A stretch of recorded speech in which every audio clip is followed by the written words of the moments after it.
I was born in Chicago when my dad was going to the University of Chicago getting a doctorate in history. And then when I was 4, so we moved to Springfield, Illinois, lived for a couple years there. And grade school I did in Dearborn, Michigan. My dad was working at Greenfield Village. And then from 5th grade on, I grew up in Flint, Michigan. My dad was head of the museum there, the Sloan Museum. So when I say grow up, I guess growing up would probably, to me, would be Flint. GM and the Mott Foundation were pouring money into the community school system. There were summer programs, there were after-school programs. Sports was a big thing in Flint. Music was a big thing in Flint. There were just a ton of things to do. I was in sports a little bit. I wrestled and played football till my shoulder got dislocated. But I was in 2 choirs in high school. I was in the bass section, and my wife, my now wife Jane, was the accompanist. That's where we met. So this would be the late 50s to mid 60s, and it was a great experience. I mean, it was sort of the American dream at the time. History major in college, and I didn't have a clue what I was going to do after college. And I figured I would go on to graduate school, and I still didn't really know what I was going to do. And then just kind of out of curiosity, I took the LSATs, and I did way, way better on the LSATs. So I figured, okay, fine, I'll apply to law school. All the way through college, I worked at the Flint bus station, actually. I was a porter janitor, and then I was a ticket agent every summer and holidays all the way through college. When I started Michigan Law School in fall of '68, there were 4 sections of 100 students each, more or less. In my section, there were like 5 women. But then right in my first year in law school, I got drafted. When I came back in '70, it was 40 to 45% women.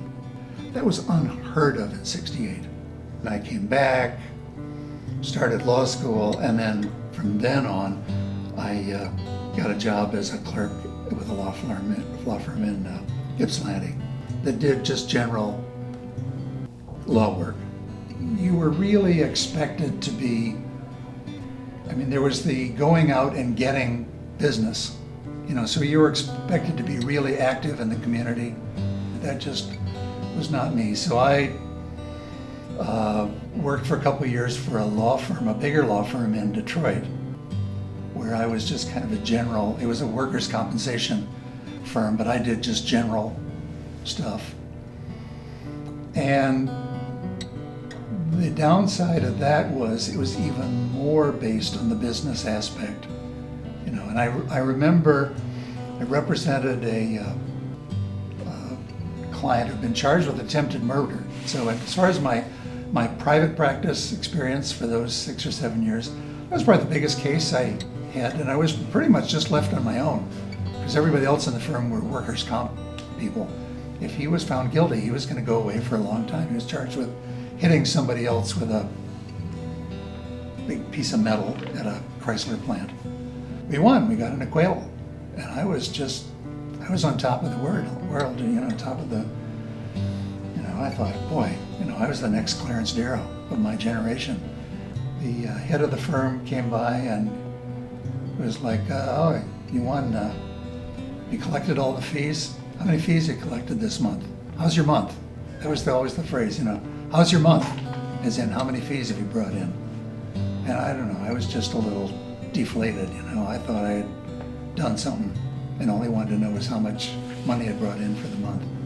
So it wasn't long after that I saw an ad for this position at the Attorney Grievance Commission, which I didn't know anything about. But I answered the ad and interviewed and got the job, and that started me off on a totally different career path. From '80 to '86, I was an associate counsel at the Attorney Grievance Commission, which is like a prosecutor's office, except we were prosecuting bad lawyers. You were investigating and then prosecuting lawyers. And I thought it was was fun, it was interesting. And then cases involving lawyers who steal money.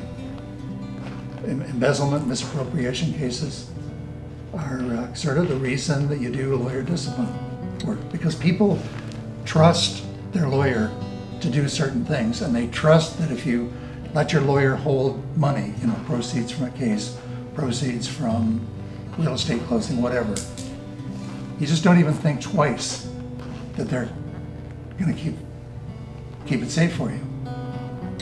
And when they don't, it's a reason why the discipline system exists. Because I did that for the next 30-some years. I did attorney discipline work, and I enjoyed it, and I was good at it. I went, I did it, I finished it, I was drafted, I was told to do it, I did it. I came home. I learned things. They all made me a better person.